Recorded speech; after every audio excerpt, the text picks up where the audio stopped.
ممدانی کی یہ جو نامزدگی ہے یہ نیو یارک یا امریکی سیاست کے لیے کیا اہمیت رکھتی ہے؟ ان پر یہود دشمنی کے بہت سنگین الزامات لگے ہیں۔ ممدانی غزہ میں جو اسرائیلی کارروائیاں ہو رہی ہیں انہیں واضح طور پر نسل کشی کہتے ہیں۔ ٹرمپ نے تو انہیں 100% کمیونسٹ پاگل کہا اور یہ بھی مطالبہ کیا کہ ان کی شہریت منسوخ کر کے انہیں ملک بدر کیا جائے۔ السلام علیکم، ستار کے انگرانی یوٹیوب چینل پر۔ نیو یارک کے سیاست میں نا آج کل ایک نام بہت گردش میں، زہران ممدانی کا۔ جی ہاں بالکل، انہوں نے ڈیموکریٹک پارٹی کی جو میئرز پرائمری ہوئی اس میں اینڈریو کومو جیسے بڑے نام کو ہرا دیا ہے۔ بالکل، سب کو چونکا دیا ایک طرح سے۔ تو یہ ہیں کون؟ مطلب 35 سال کے ڈیموکریٹک سوشلسٹ، ان کی جیت کے کیا معنی ہیں؟ آج ہم ذرا اسی پر بات کریں گے مختلف ذرائع کو دیکھتے ہوئے۔ تو آئیے ذرا گہرائی میں جا کر سمجھتے ہیں کہ یہ سارا معاملہ کیا ہے۔ بالکل، زہران ممدانی کی کہانی کافی غیر معمولی ہے۔ پیدائش کمپالا یوگانڈا کی ہے۔ اچھا، یوگانڈا سے؟ جی، اور پھر 7 سال کی عمر میں خاندان نیو یارک آ گیا۔ والدہ تو ان کی میرا نائر، وہ تو مشہور فلم ڈائریکٹر ہیں۔ جی جی بالکل۔ اور والد محمود ممدانی وہ کولمبیا یونیورسٹی میں پروفیسر ہیں۔ وہ تو کافی پڑھا لکھا پس منظر ہے۔ جی ہاں، اور سیاست میں آنے سے پہلے یہ بھی دلچسپ ہے، وہ ہاؤسنگ کاؤنسلر تھے، مطلب لوگوں کو بے دخلی سے بچانے میں مدد کرتے تھے۔ صحیح۔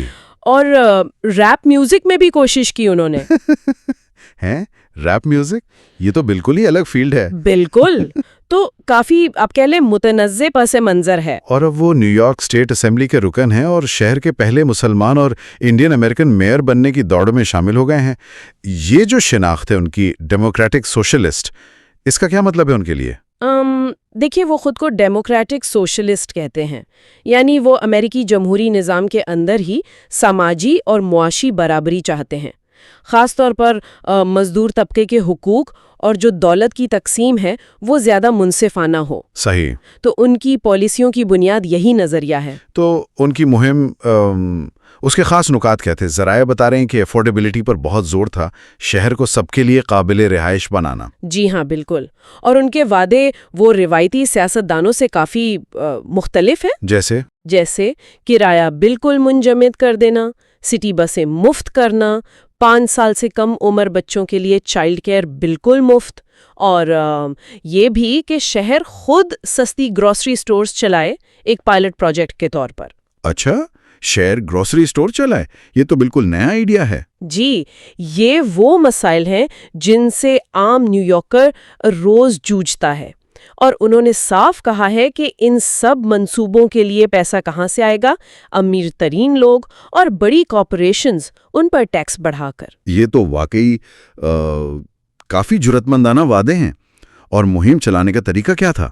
ذرائع کہہ رہے ہیں نچلی سطح پر، چھوٹے عطیات، سوشل میڈیا۔ جی بالکل، کوئی بڑے ڈونرز پر انحصار نہیں تھا، چھوٹے چھوٹے عطیات پر فوکس تھا، اور سوشل میڈیا خاص طور پر ٹک ٹاک، انسٹاگرام، جہاں نوجوان زیادہ ہیں، اس کا بہت ہوشیاری سے استعمال کیا۔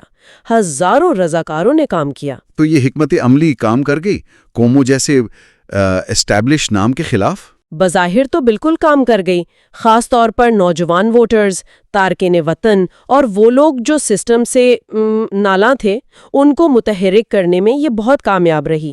ٹھیک ہے، تو یہ تو ہوئی ان کی اپیل اور مہم کی بات، لیکن ظاہر ہے اتنے آپ کہہ لیں غیر روایتی نظریات اور وعدوں پر رد عمل تو شدید آیا ہوگا۔ اوہ بالکل، شدید رد عمل ہے۔ سب سے بڑا اعتراض تو یہی ہے کہ کیا یہ پالیسیاں عملی ہیں بھی یا نہیں۔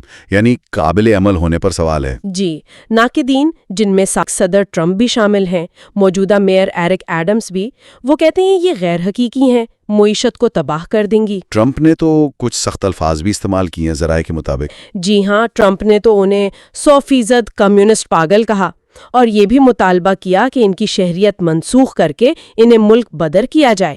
New York young Republican club جیسے گروپ بھی یہی کہہ رہے ہیں۔ اور تجربے کی کمی کا تانا بھی کومو نے یہ استعمال کیا ہوگا۔ جی، کومو نے اپنی پوری مہم میں ان کے تجربے کی کمی پر بہت زور دیا۔ ٹھیک ہے، معاشی پالیسیوں کے علاوہ ایک اور بڑا تنازع ذرائع بتا رہے ہیں، وہ اسرائیل فلسطین کے مسئلے پر ان کا موقف ہے۔ جی، یہ ایک بہت بہت اہم اور حساس نقطہ ہے۔ ممدانی غزہ میں جو اسرائیلی کارروائیاں ہو رہی ہیں انہیں واضح طور پر نسل کشی کہتے ہیں۔ نسل کشی؟ یہ تو بہت بڑا الزام ہے۔ جی، اور وہ اسرائیل پر بہت سخت تنقید کرتے ہیں۔ BDS تحریک یعنی بائیکاٹ، ڈائیویسٹمنٹ، سینکشنز، اس کی حمایت کرتے ہیں۔ اچھا۔ اور انہوں نے نیتن یاہو کی گرفتاری کا مطالبہ بھی کیا ہے۔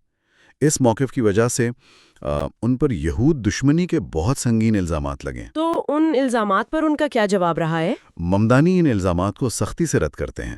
وہ کہتے ہیں کہ اسرائیلی حکومت پر تنقید کرنا یہود دشمنی نہیں ہے، اور وہ کہتے ہیں کہ وہ نیو یارک کے یہودی شہروں سمیت تمام کمیونٹیز کے تحفظ کے لیے پرعزم ہیں، بلکہ نفرت انگیز جرائم کے خلاف فنڈنگ بڑھانے کا وعدہ بھی کرتے ہیں۔ لیکن یہ موقف ظاہر ہے متنازع تو رہے گا پارٹی کے اندر بھی۔ بالکل، نہ صرف شہر کی یہودی کمیونٹی کے کچھ لوگ پریشان ہیں، بلکہ خود ڈیموکریٹک پارٹی کے اندر بھی اس پر تقسیم ہے۔ کچھ لوگ ان کے اس ریڈیکل امیج سے کافی گھبرائے ہوئے ہیں۔ تو ان سب باتوں کو ملا کر دیکھیں تو اس کا کیا مطلب نکلتا ہے؟ ممدانی کی یہ جو نامزدگی ہے، یہ نیو یارک یا امریکی سیاست کے لیے کیا اہمیت رکھتی ہے؟ دیکھیں، اسے صرف ایک اپسیٹ یعنی ایک غیر متوقع جیت سمجھنا شاید کم فہمی ہوگی۔ ذرائع اسے ڈیموکریٹک پارٹی کے اندر جو ترقی پسند لہر ہے اس کے بڑھتے ہوئے اثر کا ایک بہت بڑا اشارہ سمجھ رہے ہیں۔ اچھا، یہ دکھاتا ہے کہ ووٹرز کی ایک بڑی تعداد، خاص طور پر نوجوان نسل، وہ شاید اب روایتی مرکز مائل سیاست دانوں سے ہٹ کر زیادہ جرأت مند، نظریاتی اور تبدیلی لانے والے امیدواروں کو دیکھ رہی ہے۔ اور یہ پارٹی کے اندر جو اختلافات ہیں ان کو بھی تو سامنے لاتا ہے نا؟ ہے نا؟ بالکل، معاشی پالیسی ہو یا خارجہ پالیسی، پارٹی کے مختلف دھڑوں میں جو واضح اختلافات ہیں، ممدانی کی نامزدگی نے انہیں اور زیادہ نمایاں کر دیا ہے۔ صحیح۔ وہ بیک وقت کچھ لوگوں کے لیے امید ہیں، تبدیلی کی علامت ہیں، تو دوسروں کے لیے خطرے کی گھنٹی ہیں، غیر یقینی صورتحال ہے۔ تو ایک حتمی سوچ جو یہ ذرائع ہمارے سامنے رکھتے ہیں، جی، وہ یہی ہے کہ کیا زہران ممدانی جیسے نظریاتی امیدوار جو اسٹیبلشمنٹ کو، طاقتور حلقوں کو براہ راست چیلنج کرتے ہیں، جنہیں ہر طرف سے اتنی مخالفت کا سامنا ہے، کیا وہ موجودہ سیاسی نظام میں طویل مدتی کامیابی حاصل کر پائیں گے؟ یہ ایک بہت بڑا سوال ہے جس کا جواب شاید آنے والا وقت ہی دے گا۔